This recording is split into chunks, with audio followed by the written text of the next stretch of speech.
Hey and welcome. I'm Lorelei of Namasturm Yoga. This is going to be a Yin Yoga practice for hips.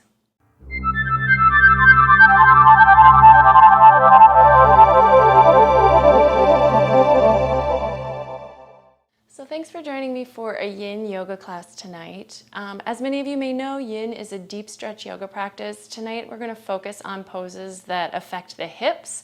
Actually, a good number of the Yin Yoga poses are for hips, but it's going to be the focus of the practice. So we'll be doing a fair number of them.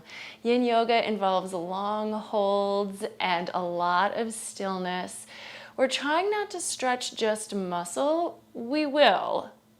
This is going to happen with our hips because we do have a lot of muscles running through those joints. And our hips do tend to be a little tight, but we really ideally want to go a little deeper to things like ligaments and tendons, things like that. So we're really going to try to spend some time and be still and really try to let go as best we can.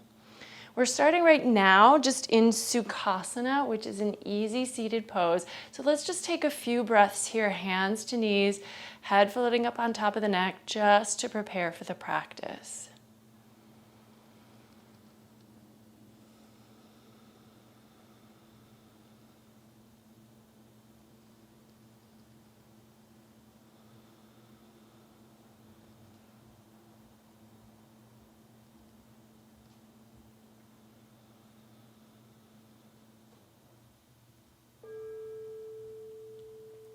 Our first pose, we're going to do square pose. So from this easy cross-legged position, lean back a little bit and pick up, it doesn't matter which one, but maybe whatever foot is in front, and stack it on top of the knee. Now, square, we want to think of, it's not going to be a perfect square, but we want to think of the legs coming out from the hips and the shins being parallel with each other. So slide your bottom foot forward so that the heel's not tucked in. And then just let your foot stack over your knee and your knee stack over your foot, and we're going to lean in. Now, it may feel like we're not that warmed up. Why are we going immediately into such a deep stretch?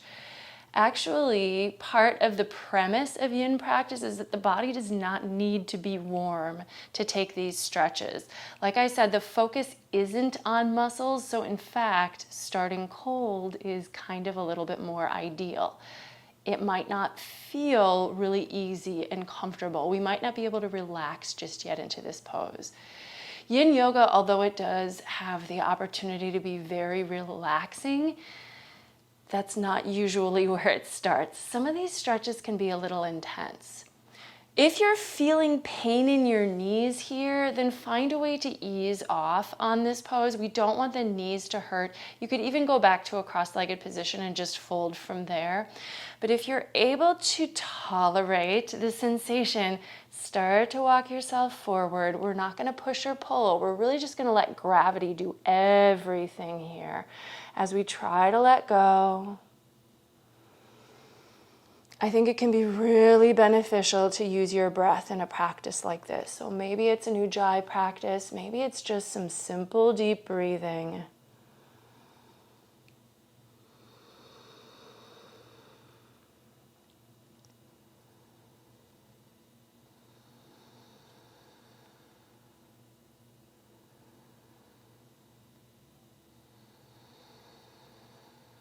Your hands are in front of you to keep you from going too deep, right? So these are your resistance. Don't hesitate to push yourself back up if the sensation gets too intense. If you can tolerate it, allow yourself to sink a little deeper.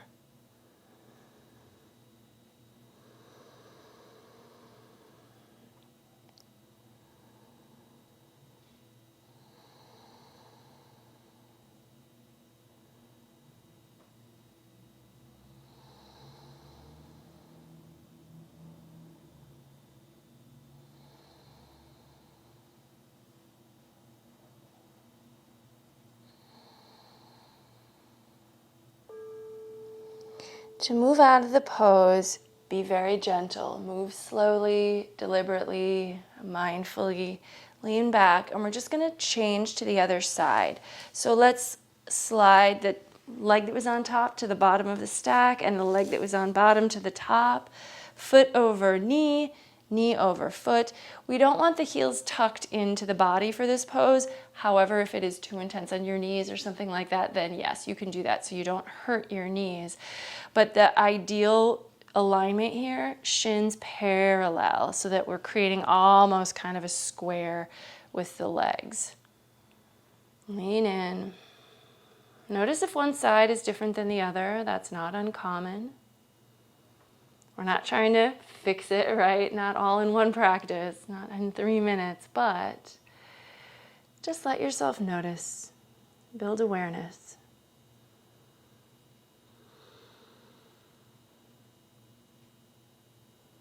This stretch, although with the legs stacked differently, we usually feel one side more than the other, but I don't know about you, I actually do feel some intense stretch on both sides of the body, so just notice what you're feeling as well. I think that can be something to pay attention to so that we don't just get distracted and let our minds wander off.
All right, so coming up nice and easy, and we're gonna move to butterfly pose. So lean back, and now the soles of the feet are gonna come together. This might feel more familiar. This we tend to do a little more often.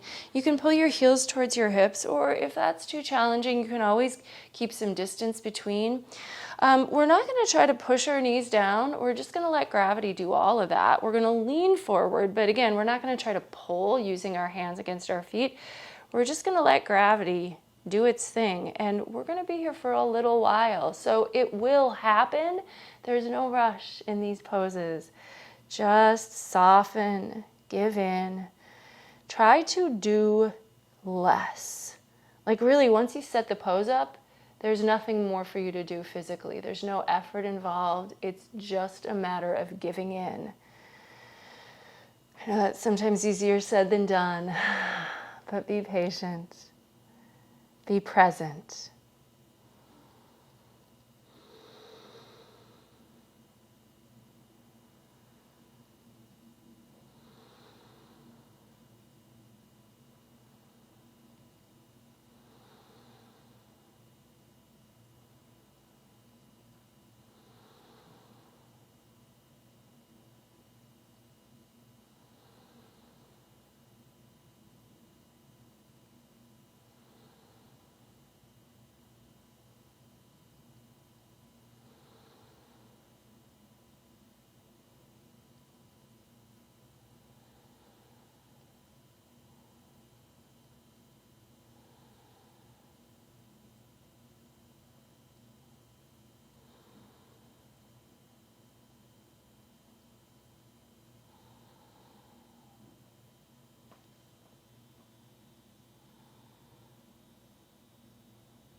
Okay, coming up easily.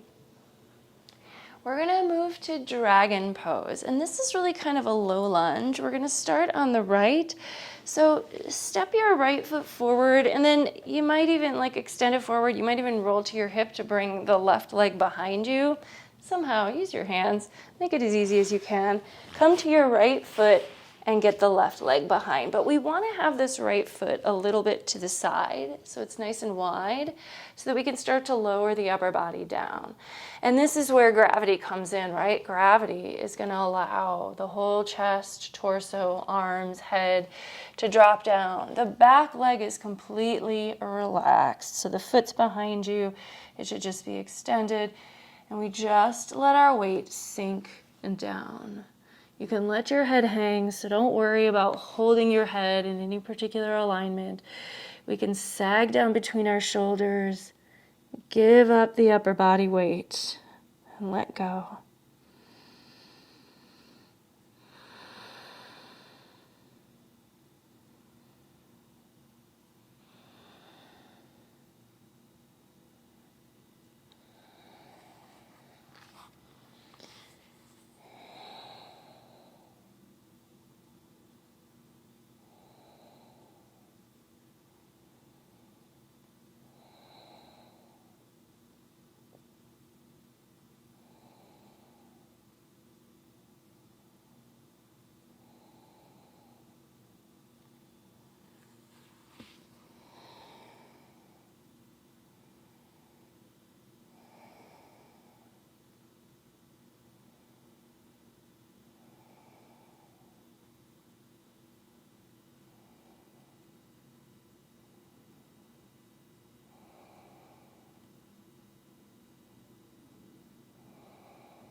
Okay, so we're going to continue to work with the right leg, but we're going to move to swan, which in a hatha class might be called pigeon.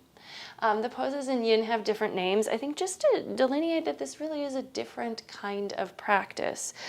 But the shape might feel familiar to you if you're used to doing more of a vinyasa practice. If you'd like to, and I do like to do this to get a little deeper into the hip, rock to your right hip and move your right shin forward so that it ends up more in that parallel with the edge of the mat position, similar to when we were going into square pose. But then maybe anchor your foot with your hand, lift up so that you're not resting on your right hip. From here, you could stay up. So this is swan, sleeping swan. We fold down and try to let go a little bit more here. Again, this is the gravity doing its job. We're just putting ourselves in the position, avoiding pain, avoiding too much intensity by propping ourselves up on our hands and letting ourselves move our hands or arms out of the way as it becomes possible to sink deeper or let go a little further into the pose. Always breathe.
Okay, coming up easy, rock to your right hip.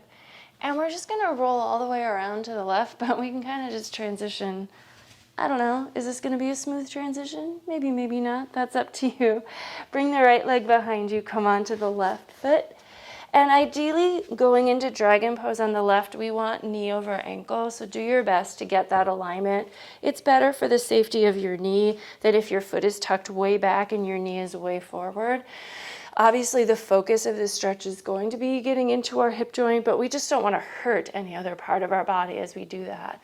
Start to lower your upper self down, maybe coming to forearms. Some of you might even find as you hang your head that your head can rest on your hands or can rest on the floor. So feel free to give in, give up, let go of your weight wherever you can. Make sure you're continuing to breathe, of course.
Okay, and we'll do the same transition that we did for the right leg. So we're gonna move to our swan by scooching the left foot now over to the other side of the mat.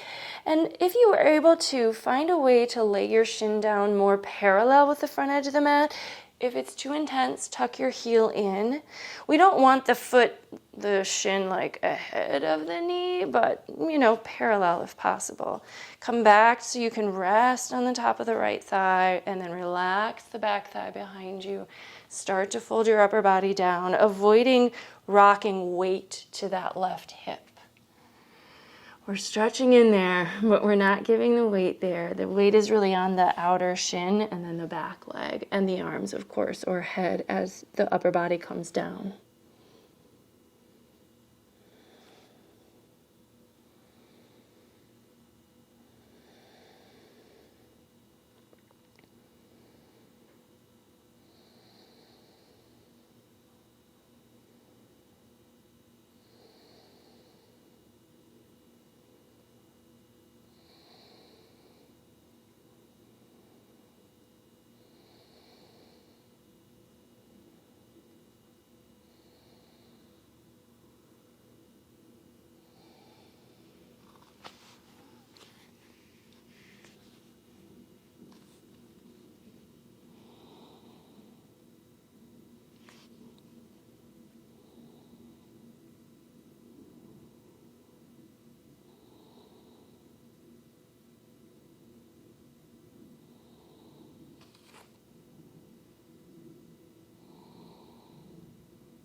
Okay. Gently, carefully leave this pose, and we're going to move to saddle. So to get to this pose, bring your knees together and bring your feet apart, and then sit back between your feet with the sit bones flat on the floor if possible. If that is not possible, you could put something between your feet to sit on so that your sit bones can actually rest down.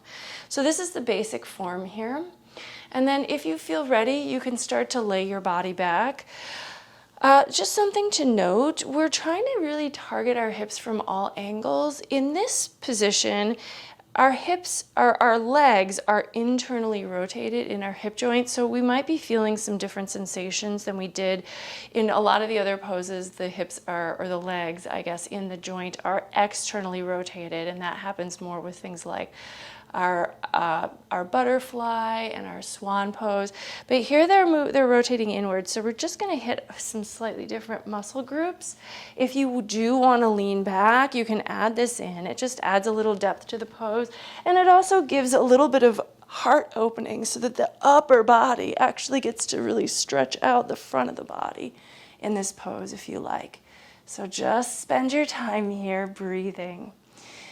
If you want to lay all the way back, I do only recommend it if your hips are flat on the floor. If your hips are elevated, you could puff the back and rest on your forearms, but this really is designed just for for hips on the floor, if this full layout. Breathe. If you're like me, you might also feel this a little bit in your feet and ankles. As long as it's not pain, try to just breathe and take it in. Everything is temporary. We don't want to put ourselves in a position where we're feeling added stress because of just how intolerable the sensation is. But we can tolerate sensations sometimes if we just give ourselves a little bit of grace and breathe.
All right, and then take your time, carefully coming up out of saddle pose. Our next pose is going to be frog pose. To move into frog pose, we're going to come to our knees, and I'm going to take myself to the other direction on my mat because I want to be able to take my knees wide without them landing on the hard floor. So I want them to stay on my mat. If you find that this pose is too intense for you at any point, you could substitute a child's pose. But if you're going into frog, the feet are right behind the knees, and the knees are about as wide as you can get them. Then we want to start to drop the hips back towards the heels, almost like we were going to a very wide child's pose, and simultaneously start to move the chest, the heart, the upper body down towards the floor. For me, this one is always a real challenge. If you find this to be the case, this is not really internal or external rotation, it's just hip flexion. We're getting into the flexors a lot. It's just widening the legs. So see how this feels. Breathe and try to give in and let go. Stay with your breath.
Okay, use your hands to help you come out of this one. We're gonna go to shoelace. Now, this is actually somewhat similar to the pose we started with, our square pose, but instead of stacking shins, we're gonna stack knees. So the easiest way to do it is to step one leg, and I'm stepping my right leg over my left, step one leg all the way over the other, and then try to get the knees to point forward and align one over the other. The feet are really just by the sides of the body. So the soles of the feet aren't on the floor, it's the edges of the feet. And then really all the work that we do is just leaning in, leaning forward, and allowing this stretch to happen. We're folding directly over our knees. See if you can let go here.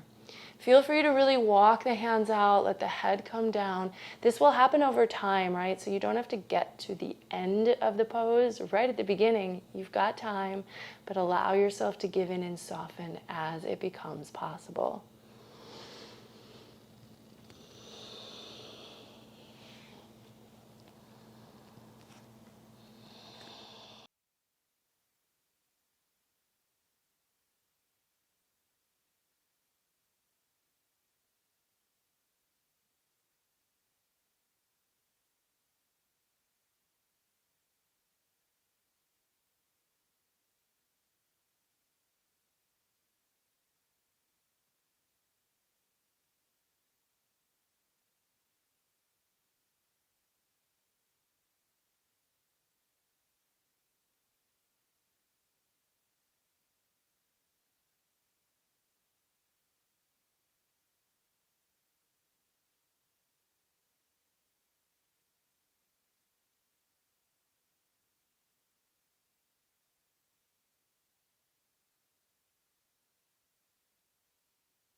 Slowly bring yourself up out of the pose on this side. And we're going to lean back, uncross the legs, and recross them the other way. Tucking the feet by your sides, stacking the knees. And I apologize, I lost my audio here. So if you're still with me, we're really just doing the mirror of what we did on the first side, on the second side of the pose. So allow yourself to lean in when you're ready and try to let go.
And let's come on up out of this pose, walking the hands back in. Uncross the legs. And we're going to lower down to the mat now. So come to your back on the floor and we're going to take a happy baby pose. Bring the knees in by the sides of the body. Grab the outer feet if possible. Let the weight of the hands on the feet help the knees to drop down along the sides of the body a little closer to the mat. This should be very restorative for the low back, but also nice for your hips. Allow your head and neck and shoulders to stay relaxed and just find a little bit more stillness here.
From here, let go of the feet. And you may choose just to lengthen yourself immediately out into Shavasana and relax on the floor in corpse pose. I'm coming up just so that I can end the practice with you, but do for sure take a little time in Shavasana. The light in me recognizes and honors the light in you wherever you are. Thank you so much for joining me today and sharing this practice. Namaste.